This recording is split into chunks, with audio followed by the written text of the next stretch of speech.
So I'm going to do this one where we factor first. So if you have 4 terms, you could usually do factor by grouping.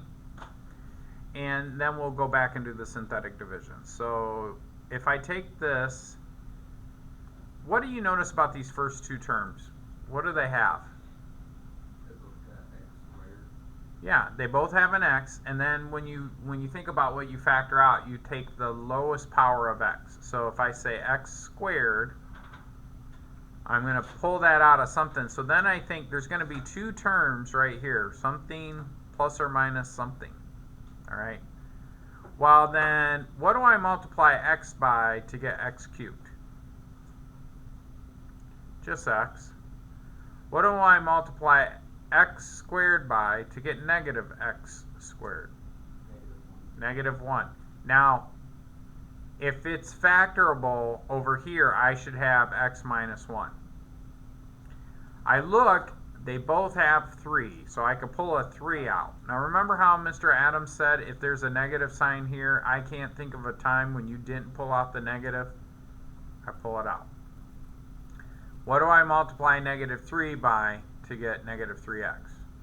X. What do I multiply negative 3 by to get positive 3? Negative 1. I cannot think of a time where if there's a negative sign here, you don't pull that negative sign out. Now I think to myself, okay, if I write it this way and I factor out this x minus 1, I get x minus 1 here, and then I'm left with, did we do this exact problem? I feel like we did this exact same problem. Minus 3. Huh, we'll double check. I feel like we did this exact same problem. Let me double check. That'd be funny if we did. I'll do a different problem if we did.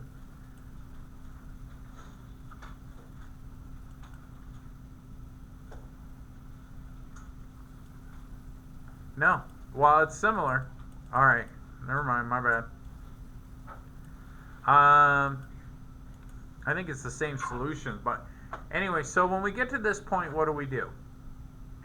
I can't factor this anymore. So what do we do with the factors? Well, remember that 0 times 0 equals 0. So that means this must equal 0, and this must equal 0. I'm going to add 1 to both sides. I get x equals 1. Over here, I'm going to add 3 to both sides. I get x squared equals 3. Take the square root to get x by itself. Remember that when I take the square root of anything, it's plus or minus the square root of 3. So then my solutions are x equals 1, x equals negative square root of 3, and x equals 3. Okay. Let me zoom out a little bit so you guys can see it.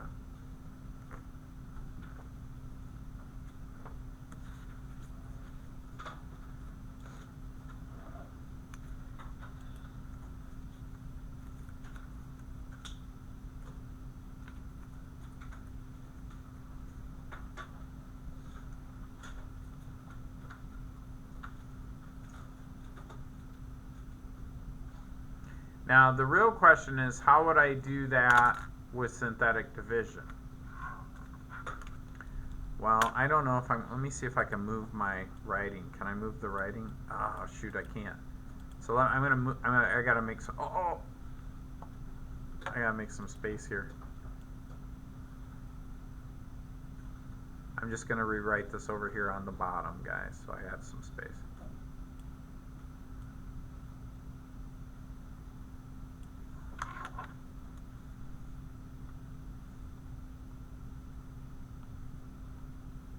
So I've got x equals 1, comma, x equals negative square root 3, comma, x equals square root of 3. So over here on the side, let's do the same problem. Can I zoom back out? Well, let's do this exact same problem. So what do I do? What was the first step if we do the synthetic division?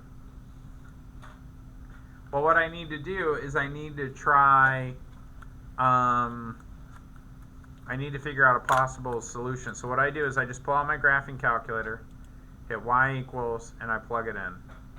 So I'm going to say x, you guys should be doing this too, x cubed, because I want you to practice it, minus x squared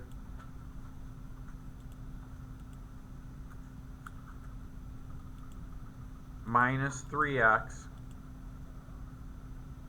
plus 3. And let me just graph it and see if I can see it. Okay, cool. Now, I'm pretty sure it's crossing right here at 1. So I just hit trace, and then I'm going to hit 1. Yep, crosses at 1. So I'm going to do synthetic division. So to do synthetic division with 1, I'm going to put 1 here. Now remember, when I do synthetic division with 1, I'm really saying x minus 1 is a factor, right? When I do synthetic division with 1, I'm really dividing this polynomial by x cubed, this whole thing by x minus 1. I kind of messed up how I said it, but I think you guys know what I'm saying, right?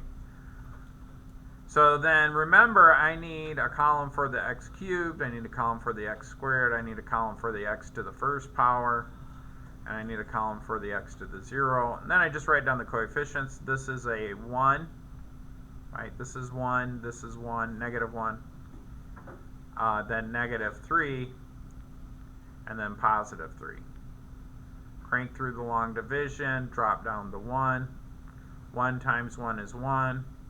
Add that up, it's 0. 1 times 0 is 0. Drop that down, it's negative 3. 1 times negative 3 is negative 3. I have a remainder of 0. Drop the powers of x, so this becomes x squared plus 0x. And then this is just minus 3. So I'm left with a factor of x squared minus 3. Now once you get down to the quadratic, you just set that equal to 0.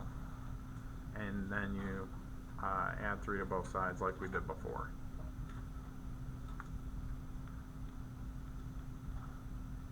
Take the square root. X equals plus or minus the square root of 3. So that's 2 ways to do it. Like I said, some kids will want to gravitate towards doing the factoring.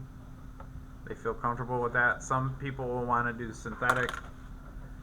Remember, the beauty of this is that you can actually graph it and double check. But to receive full credit, you got to have the right math in addition to the right answer. Okay? And that's it. Good job, guys.